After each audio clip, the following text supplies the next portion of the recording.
DoctorNelson, TaShawn. Oh, it's saying you're not. Good morning, everyone. It's 6 a.m. on the 6th of February, 2026. I am near the Sarasota headquarters.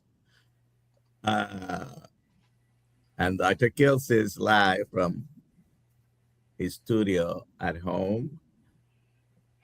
And Alia is reading actually right next to me, right there. And today we have TaShawn Davis. We're going to be having a conversation with her. Let us know where you're watching from, please. Put it in the chat. And if you have any questions for TaShawn, who has a great goal in life, and that is to get rid of type 2 diabetes in at least 1 million people. I'm going to help you with that, TaShawn. I live in Orlando, near Orlando. We're going to have to meet. Yes. If you have any questions, put them in the chat. And hashtag KMT for a chance to win what? A hat. Okay. So the Kiltz hat, Kiltz Health, or we got all of them these days, right? I got my Meat Stock hat, my Healing Humanity hat. We got all sorts of hats. Which one are you wearing? What's the most important hat that you wear every day, TaShawn? Nurse, mama. I left my hat in the room. Grandma. Oh, wow. Grandmama, yes. I have a lot of hats that I wear. That's my wife's favorite. Yes. I think I seen that on YouTube or Facebook. Congratulations.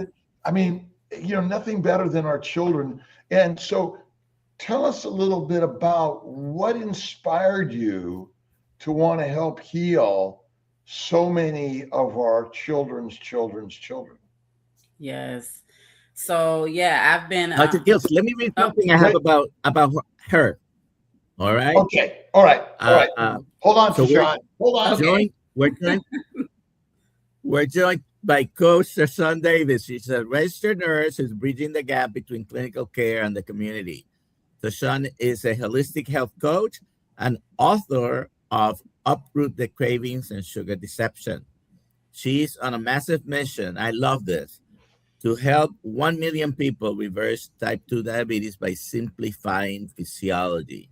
But what's really fascinating, Dr. Kiltz, is that her journey into proper human nutrition started when she noticed her own memory slipping, leading her to the discovery that dementia is essentially type 3 diabetes. TaShawn, welcome to the meetup. Thank you. So go ahead and introduce yourself. And what was Dr. Kiltz's question? Let us know what drives you, and tell us your own story. Time is yours. Okay. So yes, I've been a nurse for over 20 years. Home care nurse. I've worked at the VA also for 12 years. It's actually when I got started, when I learned about the Atkins diet over a decade ago, because we had like a challenge on our floor to lose weight, and they introduced the Atkins diet to us at that time.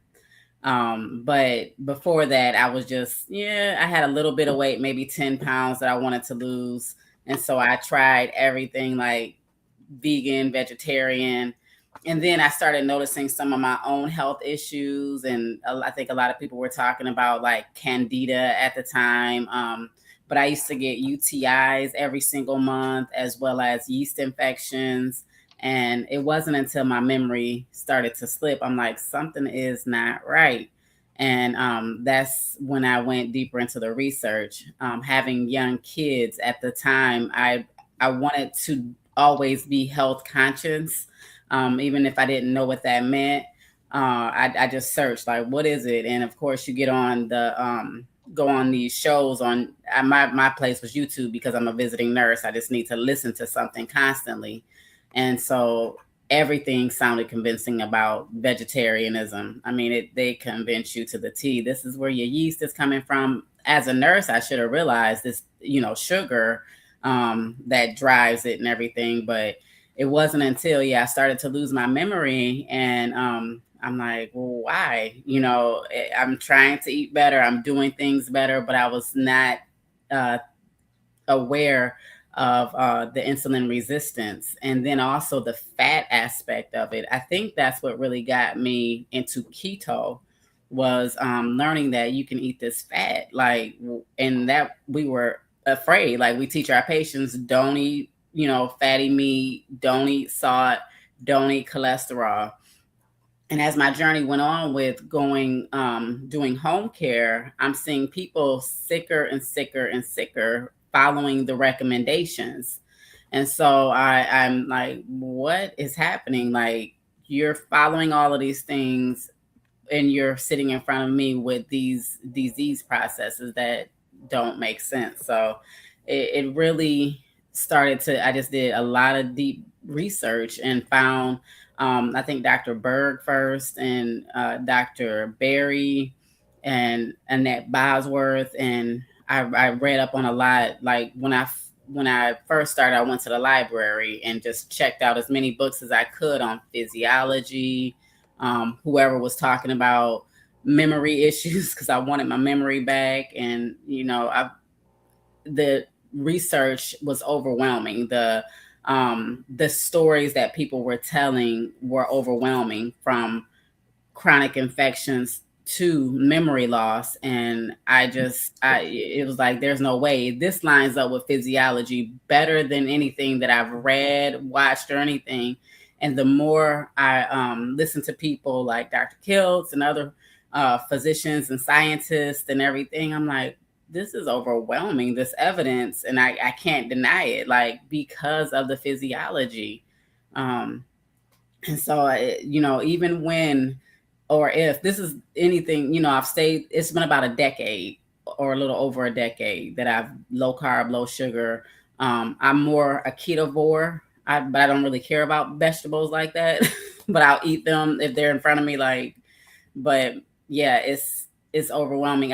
For me, and even as I coach clients, it's the fat that we need. It's the fat. Women need the fat for hormones. We need the fat for our brain. We need the fat. And so we can do all the rest of the things to try to get healthy. But if we miss the fat, the protein, the cholesterol, we're really not doing our brain a good service. And that's why I do it, because I don't want to lose my memory. I don't have a history of dementia in my family or anything, but I did notice the signs, walking into a room and not being able to remember what you went in there for. Not remembering if I put on lotion on my face, like, did I just put lotion on or not? Like, and it was really bad, because I'm like, that's just seconds.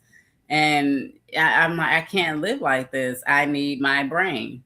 So that's how I personally got started.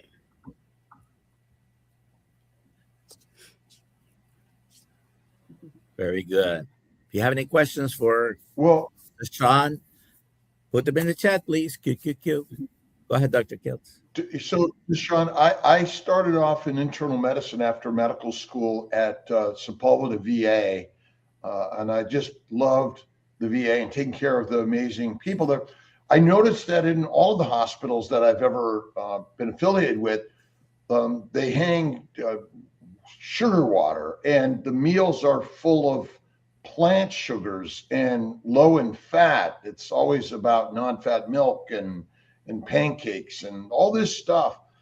How is it that our medical system seems to be feeding us the information? And even somewhat in the new food guidelines, they're still institutionalizing us, and this is our biggest problem. And what are the things that you've noticed, or things that you think we could all help do to change the paradigm?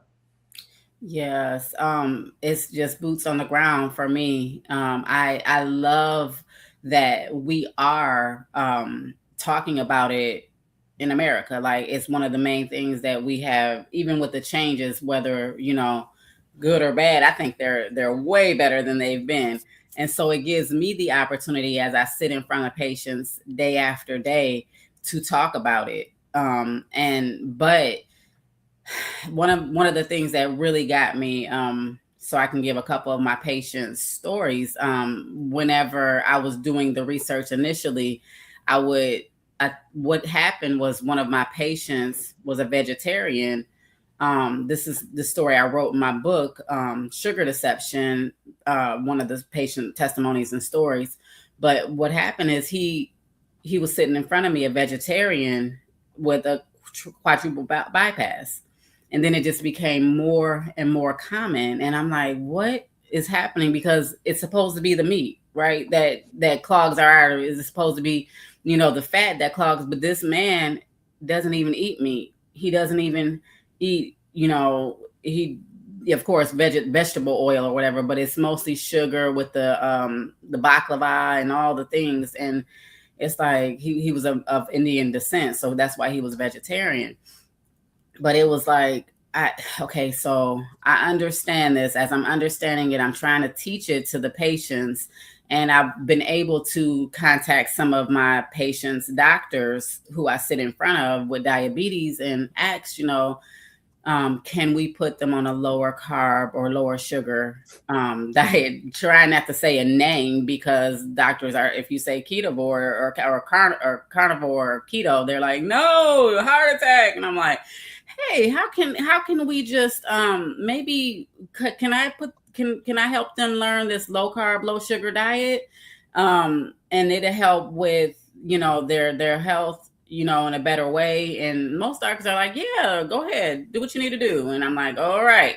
So I begin to talk about it. But my biggest thing is educating the patients on a level that they can understand. So bringing in simple physiology and helping them to understand, for every 1 gram of carbohydrate, your body holds on to 3 to 4 grams of water. So maybe the inflammation isn't coming from the salt so much, because, you know, whenever you have a lot of insulin in your body, I call insulin like this rogue thing that just takes over everything. And there's a hormone called aldosterone in your kidneys, and that doesn't work right. So that it's a hormone that tells your body to hold on to water or to release water. You know, that could be the reason why your blood pressure is high. You know, just getting it simple to the patient. So we can educate and try to talk to the doctors, but simply doing the physiology with my patients is what I do. And that's why I've written the books. I even take the books into my patient's house, like Sugar Deception. It talks about how sugar affects every single system of the body. So it doesn't matter whether it's skin or whether it's, you know, the heart or even the lungs. It talks about it. And so I'm like, my books are on Amazon, but why not just take a picture of what I've written here? Because it talks about the myths. It talks about what exactly is happening, why sugar or insulin. I call it sugar because they understand whenever I say insulin, they think that's the thing you put in your body. You have to do a little bit more explaining. And so I talk about all of that, and then I'm just take the picture. And then it also talks about doctors who are continuing in this field to study or that are practicing, or scientists. So simply getting the word out, you know, though I've written the books, I always point them also to other people who are really doing it and really in practice, so that they can understand it better.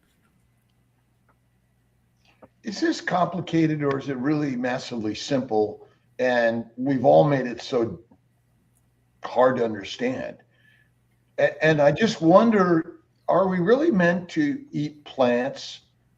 And are we really meant to eat a low-fat diet? Is that really where we're all just kind of like twisted up? But we don't want to we don't want to offend anyone.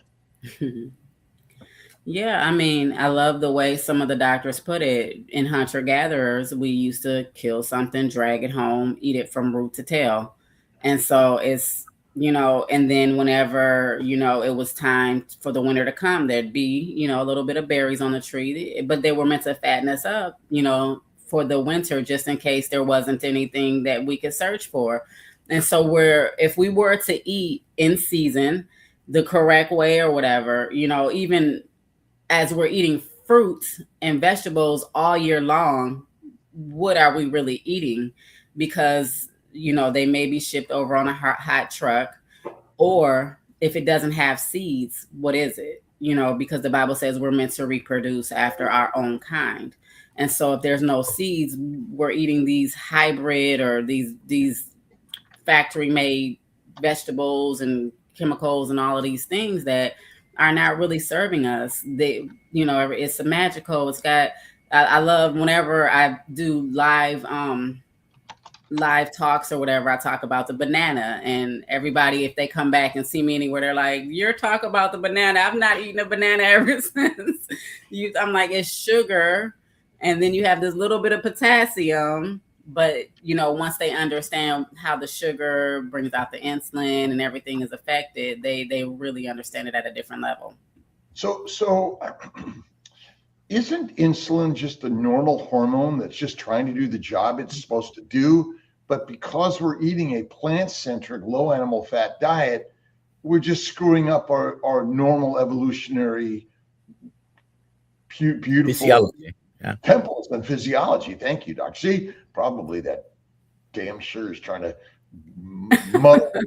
When is the last time you had sugar? You're on the spot. No. Are there any civilizations that we can look at and say, wow, their plant-based diet made the whole civilization powerful as individuals? No, I can't think of any.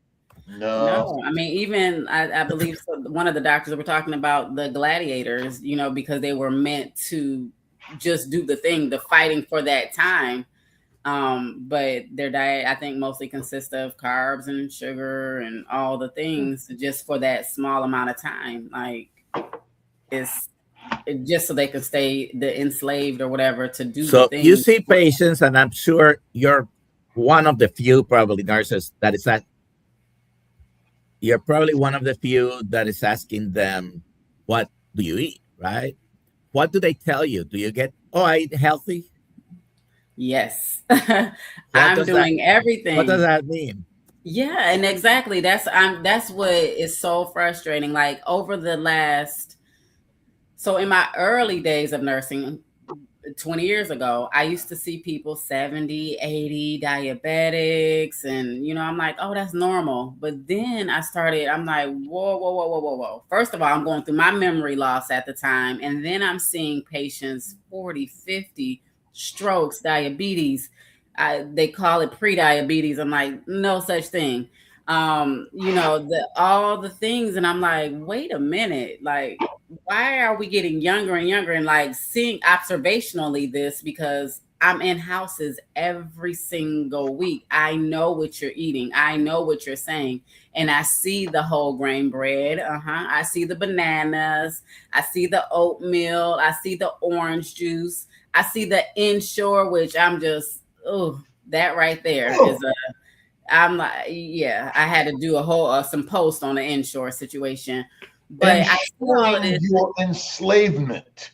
Mm-hmm. Ensuring your enslavement. That's a good one, right?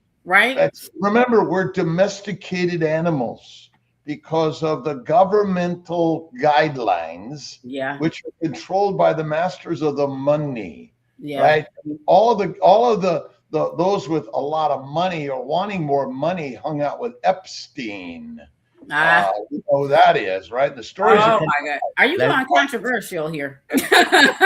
One bit, but I'm sorry. The point is that because people are chasing money rather than recognizing we're really there to release our enslaved brothers and sisters from the misery of ensuring their enslavement.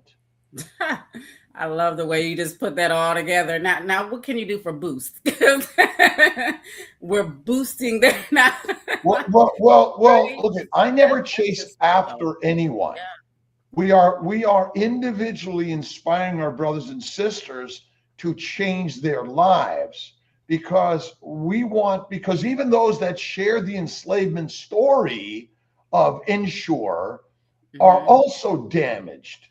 And we want to free them from the misery of a diet that is domesticating all of us. Yeah. So the Ensure, really serious. Like, I think what frustrates me the most as I go in the patients' homes, it's so, the one that really gets me is the ones with cancer, because that's the ones that constantly get the Ensure. And I'm like, this is an easy teach. Okay. So do you know, whenever you get your test, one of the tests is a PET scan. So I start there to try to educate the patients to not want to drink this stuff. And so I'm like, do you know that the PET scan, I just tell them it's like sugar water being put into your body, and cancer loves sugar so much that it attracts that. And so they use sugar to test for cancer. I know you've heard that cancer loves sugar, but here's one of the reasons why. And then I go into, okay, and then do you know that insulin can be considered a growth hormone? So whenever you're putting sugar in your body, the insulin in your body comes out, and it can cause, abnormal things to grow too. And so they, understand it better. And I'm like, well, let's look at your Ensure. We have some corn syrup solids. We have some vegetable oil. We have, why is this good? And then a way to teach them, like, the first ingredients in this too is what's in there the most. And so I tell them, if the doctor really wants you to get well, maybe try bone broth and put an egg in it. And this is way better than an Ensure. But they're really concerned. Mommy has to eat. And so the thing that I also go back to, whenever you're eating something that's not nutrient dense, your body's looking for something to help metabolize it.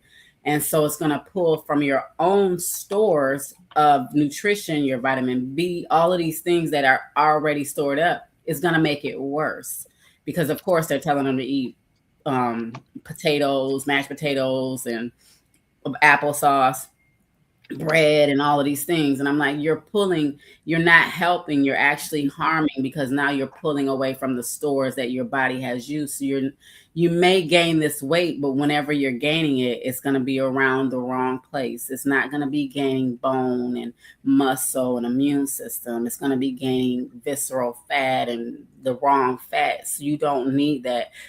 It's not about gaining weight. It's about gaining the strength that you need to get through these chemo treatments and things like that. So I really try to tell them bone broth and eggs, if that's all you can do. Would you like, because if you can eat pudding all day long, surely you can eat eggs. So, well, raw eggs, cream, butter, cheeses are far healthier, high in fat, right? Mm-hmm. Raw and fatty. None of this homogenized, pasteurized, and made into basically a low fat meal, right. Which essentially fat. Being obese causes no disease. None. Mm-hmm. Yeah, that's true. None.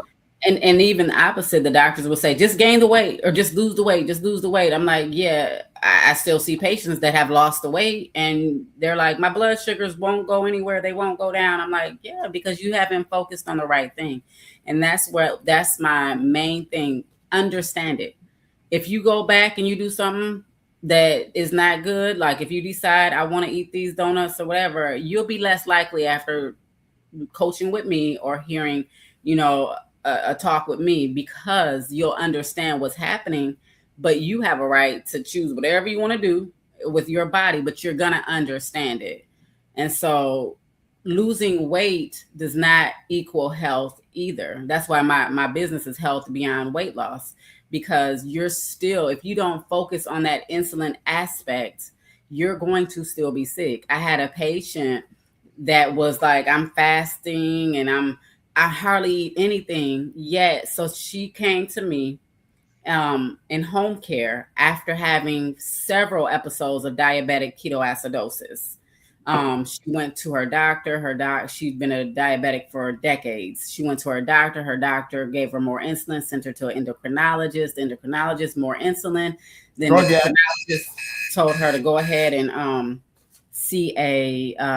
go to a class to eat. Now, this is one of the main points why I'm like, I have to get this out. I have to offer whatever I have, because the diabetic, after going to the diabetic education, that's when she ended up in the middle of the street with her scooter spinning around in a diabetic coma. Wow. And I'm like, you just went through all of that. You have an endocrinologist and you have a place that's supposedly teaching you how to eat.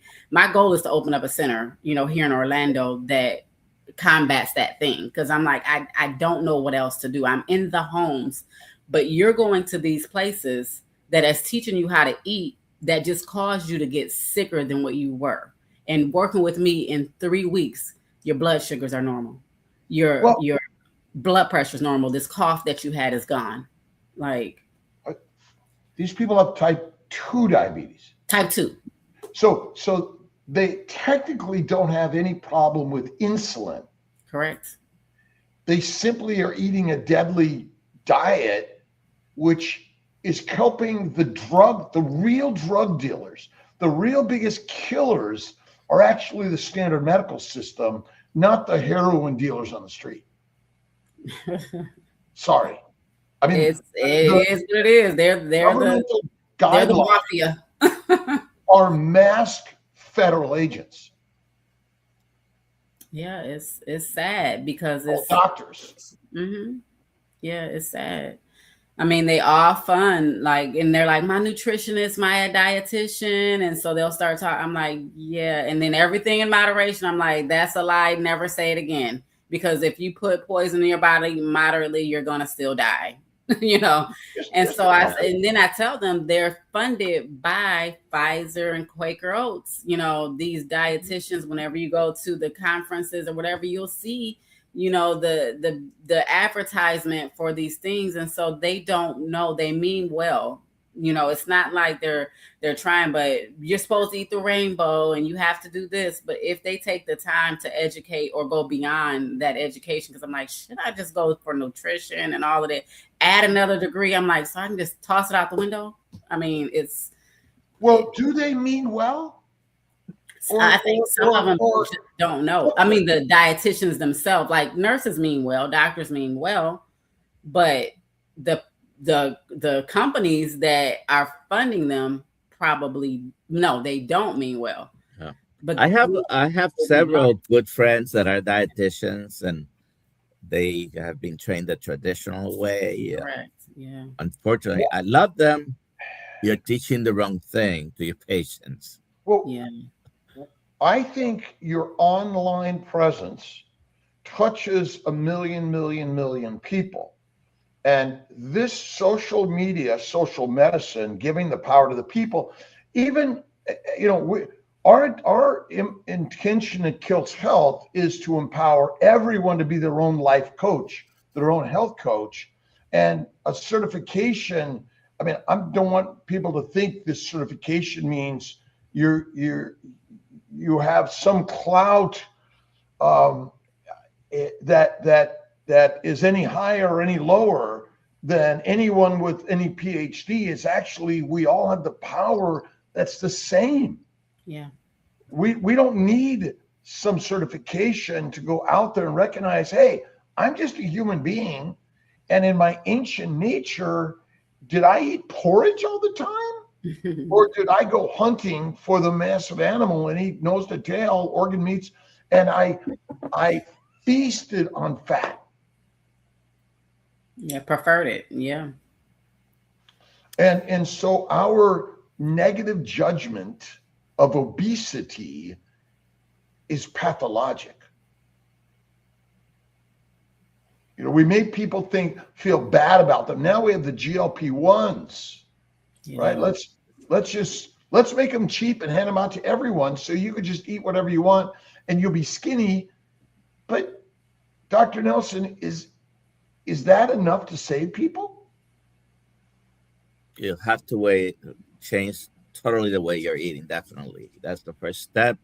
And that takes care of more chronic diseases than any drug will ever take care of them. Absolutely. What are your thoughts, TaShawn, on allulose, stevia, monk fruit? Some of these have no caloric value. Are they good for us? Well, I mean, it depends on where you are on that spectrum of getting better. I feel like the first thing we all need to do is get rid of things. Like you said, there is we always want to add something to help the magic secret or whatever, like the GLP-1s. For me, I always tell people, take things away before you do anything. If you have an issue with insulin being this rogue thing, you can add all the vitamin D and all of that, but if insulin is sitting on the cell, then you're not going to be able to uptake it. So, but as far as like the sugars and stuff like that, those what you've named, I recommend them, yes, because some people have to have a gap and a bridge to get out of that addiction. Allulose, we've actually had where we do our classes and we bring food in, where it actually has brought down people's blood sugar. So, and there's, some studies. So I don't like what you named specifically. I'm like, those are okay. If you have a issue with needing something sweet, it's better than the alternatives. It's better than honey. It's better than, the alternatives. Although maybe not.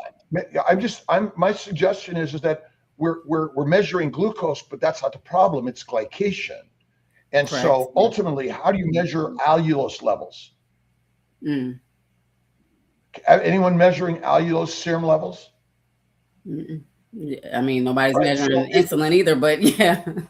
Well, but again, insulin is a natural, normal hormone that only responds to amino acids and sugars. Yeah. And so we blame insulin where insulin has nothing to do with it. It's all basically a diet of low fat plant sugars, fake sugars and all, which are glycating. And glycation is rust. Correct. And AGEs, advanced glycation end products.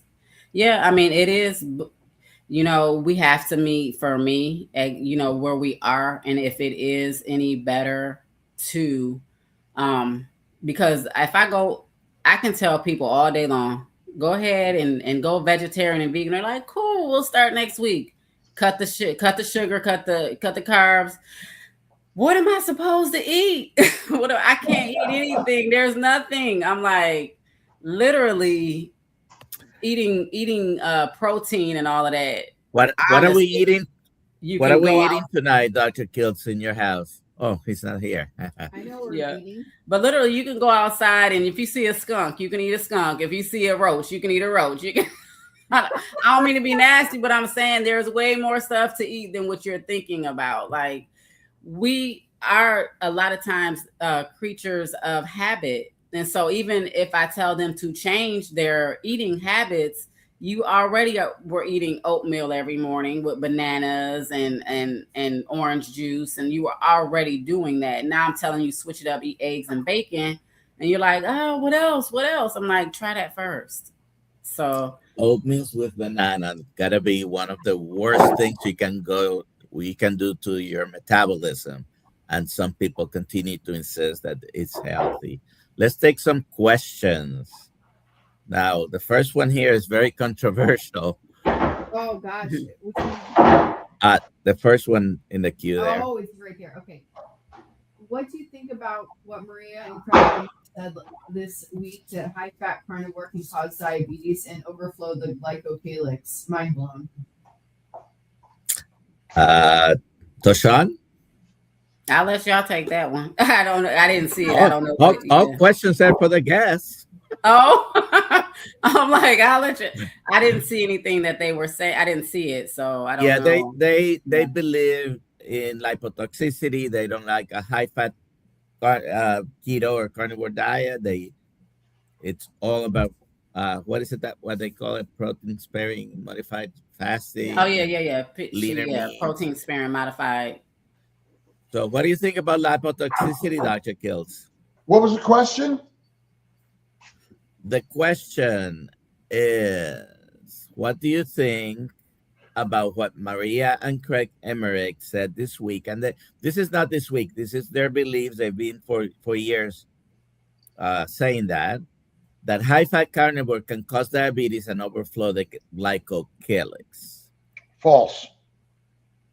Because the glycocalyx is damaged by protein sugar diet, high plant lean meat diet, and so the glycocalyx is basically our barcode, our transmitter receiver, and it's damaged due to a high protein, high plant, a high sugar diet, low fat. And fat is not poison ever. It is actually the battery and the storage system and the energy of our human body. There is no evidence whatsoever that fat is harmful. And basically, if you're skinny in a famine, your fertilizer is deadly. And we're hyperphagic, and we consume the amount of foods and sweets because in our ancient nature, as a omnivore, more like a bear, you did everything you can to get as fat as you can because there was no food coming very quickly. And we're completely illogical. Insulin is nothing to do with it. A plant protein, low fat diet is only problem. And I'll show you, let's see if this comes out there. Bighorn Mountain. So there's the food we should all be eating. Is that simple? That looks great. That's simple. I mean, let's not make this complicated. We don't need scientists. We don't need thick books. We don't even need a life coach of what to eat. We know that's our ancient food, but the system made you afraid to eat that, which basically made us slaves, soldiers, peasants, and prisoners. That really is the simple problem. And the science, Maria and Craig are my friends. I love them dearly. And I honor them for the work that they've been sharing and helping people. But a low-fat diet temporarily to lose weight because you want to lower your calories, great. But that's I don't know if I've got the right word is. We all want to look skinny, but that is not survivable in whatever's coming in this world.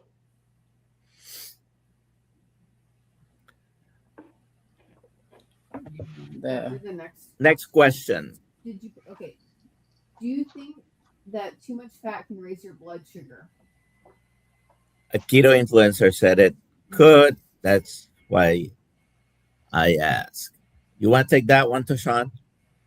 I haven't seen it. I mean, I feel like a lot of fat is very healthy. Like I said, I do it for my brain because I know that was the missing piece. And of course, hormones, like everything. I don't see fat. Protein can it is healthy for your brain. Now, anything if you're tracking blood sugars, anything you eat will raise your blood sugar. You'll have a reaction. Yeah. If you're eating a lot of plants, that's going to do it a lot more than if you're eating meat. Fatty meat is going to raise it to a lesser degree. So right. I was going to say the fat itself, not so much, but the protein, I guess you had a scale, the fat will probably be the least to raise it. And then the carbs and sugar, the plants, of course, will be the more so to raise it. So raise what?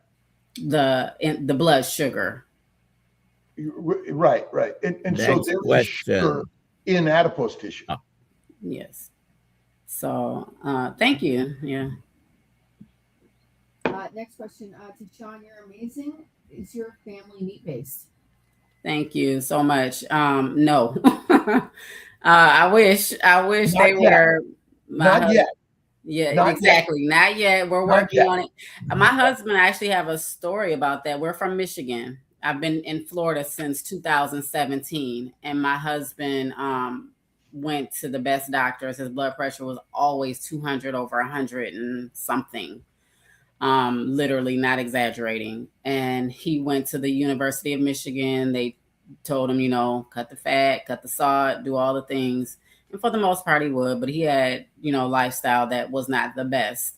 And he came down here still not having the best lifestyle, still smoking and drinking, but he did change his eating with Dr. Jamnatis, being his cardiologist, and went low carb and low sugar, and his blood pressure, I'm sorry if I was saying sugar, his blood pressure normaled out to like 130/80, I believe it started averaging.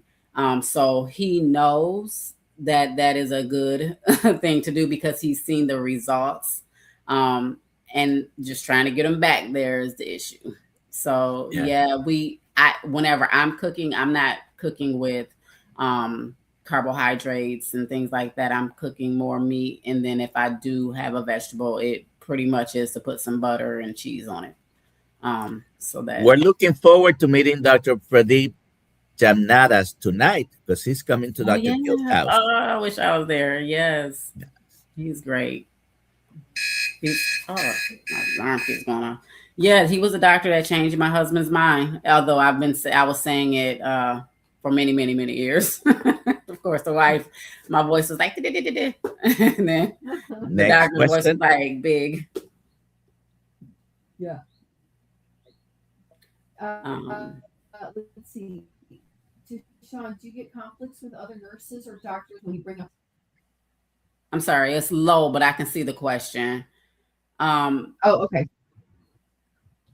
Do I get conflicts with other nurses or doctors when I bring up this way of eating? Yes. A lot less than what I think, because I did at Advent. I work at Advent, and they did a vendor event, and I was able to stand there and like teach. I had like this wheel, and so they would spin the wheel because one of my books is how the sugar deception.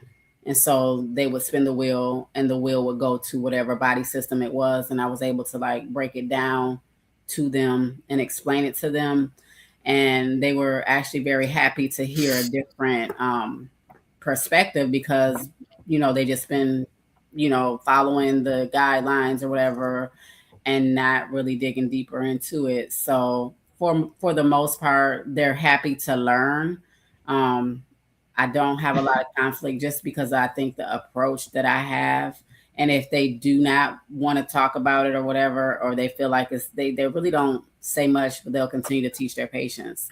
A lot of times when I go in, because I start the cases, I give them as much information as I can. And I do tell them the next nurse may not know this or may not talk about this, but if you have any questions, let me know. And if the nurse has any questions, they can contact me as well. But I try to give them enough information so that they can kind of remember physiology at the end of the day, instead of just, remembering what the American Heart Association said about it. And if they do bring up the American Heart Association, I always talk about, well, they even recommend 6 teaspoons of sugar for a woman, 9 teaspoons of sugar for a man. So they're contradicting themselves already with the oatmeal, 10 teaspoons, and the banana, 6 teaspoons.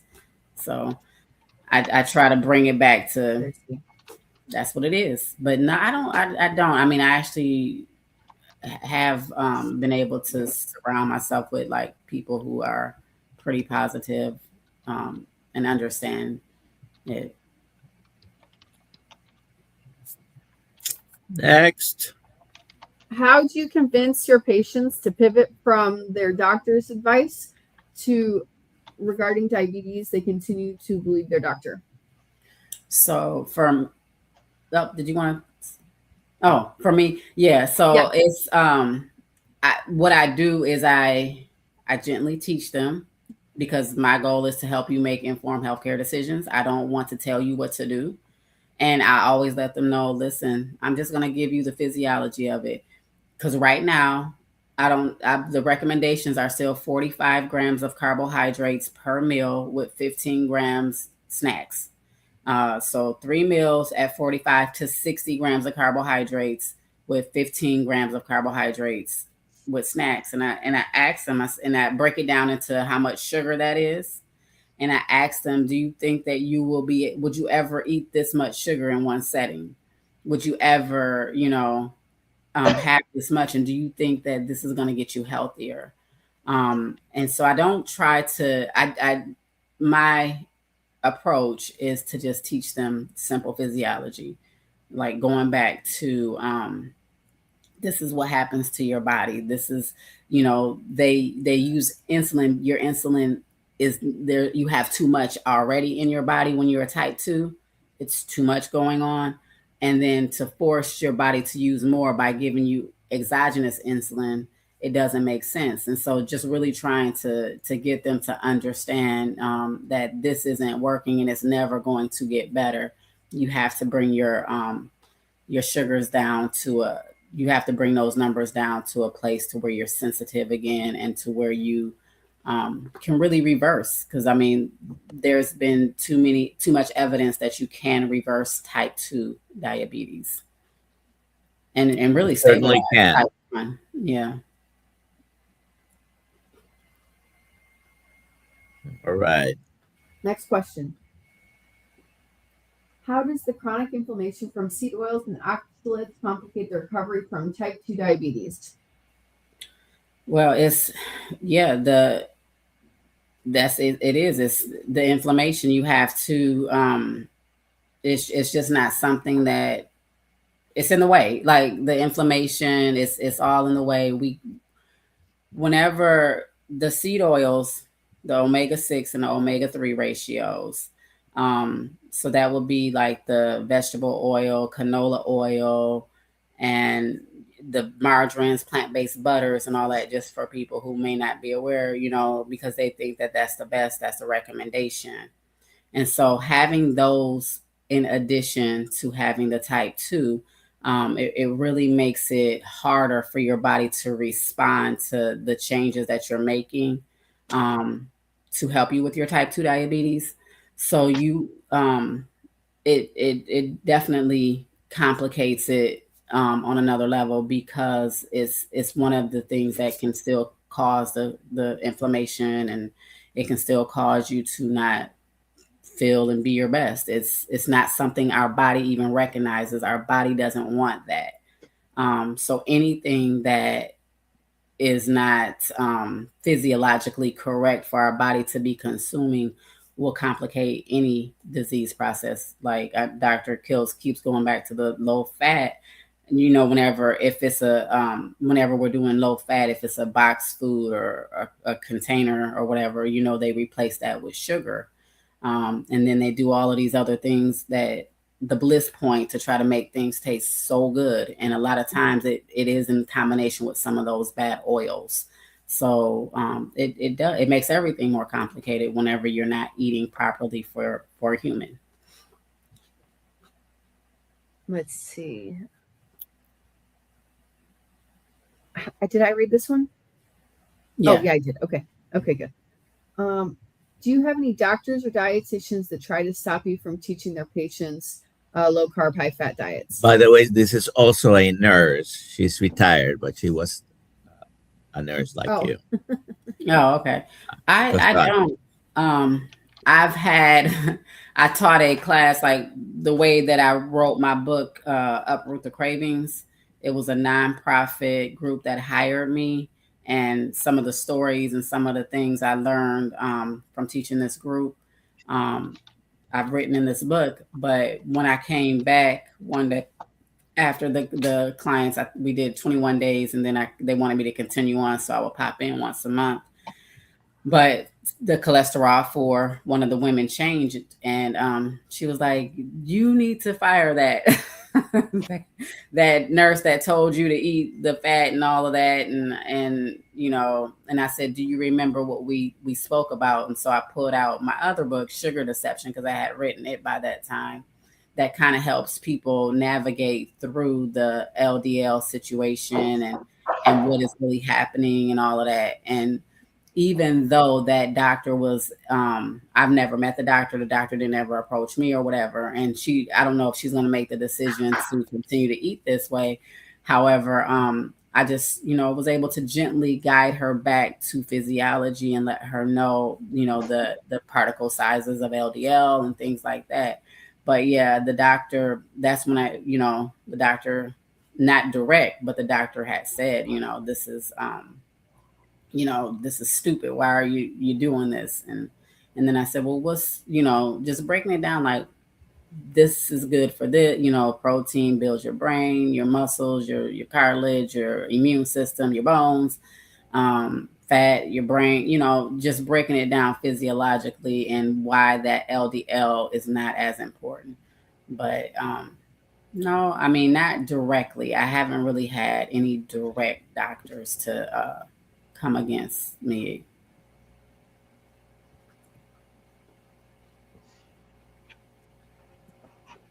Next question. Let's see here. This is not a question, but I wanted to see what you had to say about it. My friend and client, type 2 diabetes, has been current 5 years, gained 40 pounds, and fasting blood sugar in the 120s. Okay. So, I mean, I think there's more information that's needed for this, because did she need to gain 40 pounds? Because the good thing about carnivore and things like that is some people need, they weren't at their good weight anyways. So, did she need to put on more muscle and fat and bones? Because a lot of times you're not going to find that weight gain in the belly area, but you may just be heavier because you're now gaining muscle. You're gaining the things that your body needs to survive.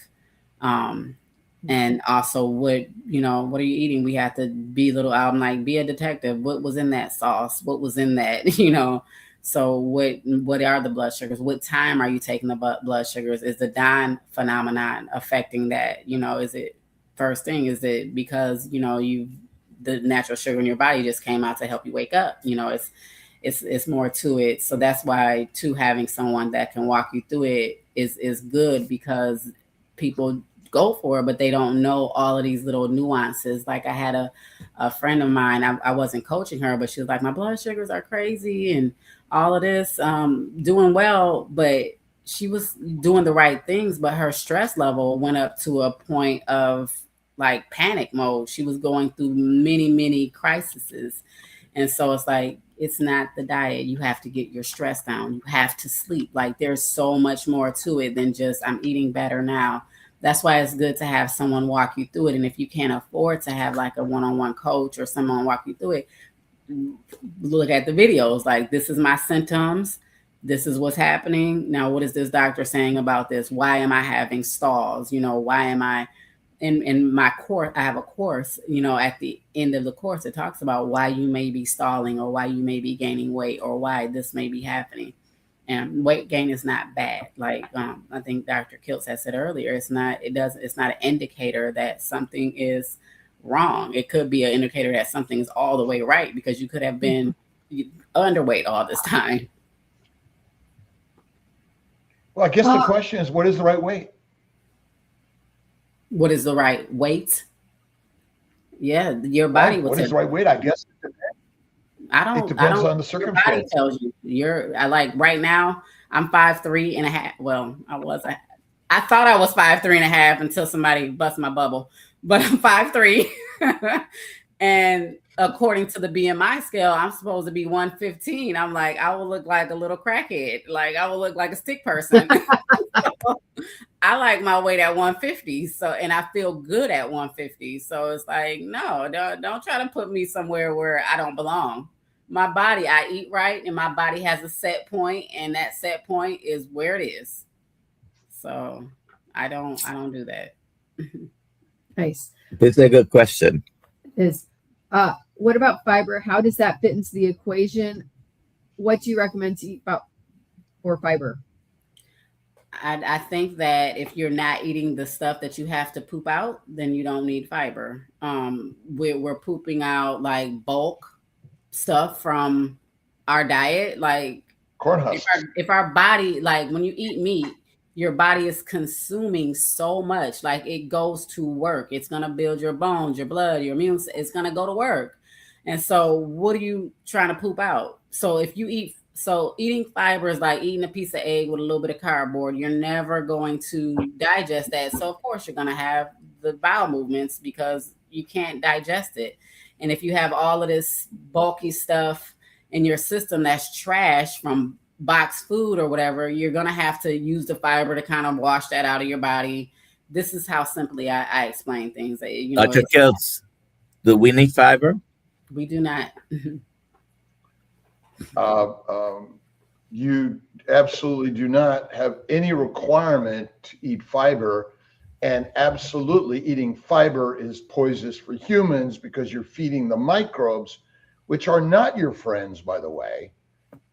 It's another federal agency that basically is making money off colon cancer and hemorrhoids and IBS and Crohn's, and selling you another biologic or a surgical treatment or, you know, massive cancer treatments. But what is it that you call it? Nature's toilet paper. Good one. Plants. Plants are by the way, this is for educational purposes only. You need to consult with your doctor. We're not your doctors. This is entertainment. But you do not need fiber. We can talk about that in another. Jen, congratulations. You just won a Jen H654. You just won a Kiltz Method tribe hat. Please email me, alia@drkiltz.com. Thank you. All right. Let us show this. Let's see. So we should TaShawn, if someone wants to get in touch with you, I'm sorry? TaShawn, is this the best place to get in touch with you? Yes. You can email me at TaShawnDavisRN@gmail.com. I am on Facebook. This is one of the places I do post. I just made a group called Health Beyond Weight Loss, Insulin Resistance, and Metabolic Health on Facebook.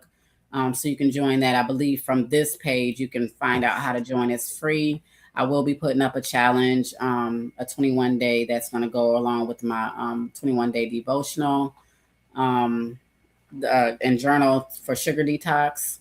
So that will be probably starting. It's like a spring reset in March. But yeah, that's what I'm gonna. This Tuesday I'll be doing a webinar to talk about how CGMs can be helpful in recovery and getting healthy, to understand exactly what sugar is doing to your body. Very good. And you have your YouTube across all the platforms. If you search for TaShawn Davis, Aaron Health Coach, you will find her. Yes.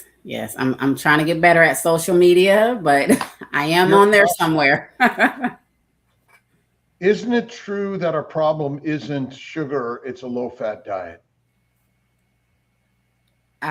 Low fat is important. And I think it goes hand in hand, because the low fat, if you do low fat, a lot of times you're going to have more sugar in your diet. Proteins and protein, amino acids and sugars hand in hand are both deadly without fat. Yeah, because this particular product right there is actually a high fat, low sugar, medium protein diet. What kind of cut is that? That's beautiful. Doesn't it look great? This is called the beef plate rib. This is from Bighorn Mountain Farms. Wow. And again, this is what all of our brothers and sisters should be eating, because it has all the minerals and vitamins, and it's missing heroin, cocaine, marijuana, opium. Why? That's fun stuff. I mean, basically, nature made cows. Right. We have for our health. We have to go. Thank you. All right.